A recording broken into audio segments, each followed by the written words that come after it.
So do you tend to do your research before you start doing most of your writing, or is it kind of integrated throughout your process?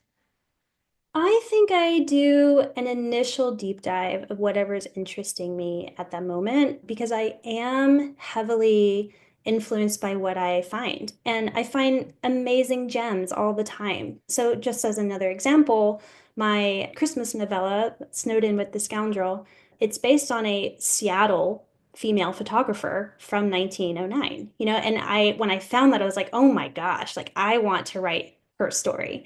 And my other novella, His by Opening Day, is set around the kind of World's Fair in Seattle.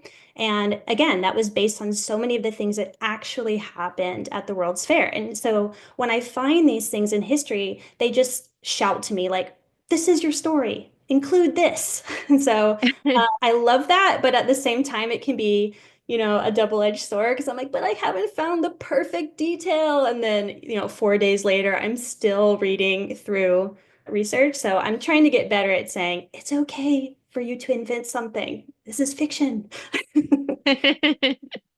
Right. One of the things that strikes me specifically about how much you weave in real things that happened, it reminds me of books I read before I got to the historical romance genre. When I was a young reader, I was reading like Anne Rinaldi and also like the Royal Diaries and the Dear America series. And those were fictional. Well, the Royal Diaries were real people, but for the most part, those books were all like fictional people interacting with actual history that happened, and it was Yeah. partly to educate the young readers. So I'm always curious, like, do you also have influences from outside the historical romance genre? Does the American Dolls series count? Yes. I was actually working on a theory the other day. I was like, I wonder for like our generation, how much of us started, our love started with the American Girl dolls. Oh yeah, I loved those. And I felt like they really took me around the world. And they were really good for introducing you to the immigrant experience and branching out from, the world that you lived in.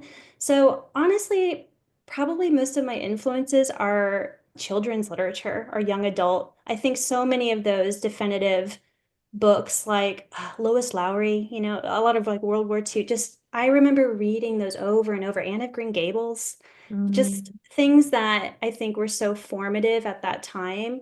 I think that's where my love of historical fiction began. And then, I got to middle school and was like, hey, what are these other books in the library that look historical but have embracing people on the cover? That opened a different pathway. But yeah, I think that's where it began.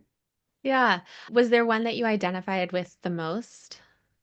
I think I was always a Samantha girl. I just wanted the classic. I think when I was a kid, there were only like four Hmm. at the beginning. I think after they started expanding and growing, but at the Yeah. time I was like, well, I look the most like her, so obviously Yeah. that's me. Yeah, the original four were Felicity, Kirsten, Samantha, and Molly. But Samantha also doesn't surprise me because then you ended up writing in the same time period that Samantha lives in. Yeah, So that's maybe it true. was Yeah, predetermined. I think so. Yeah.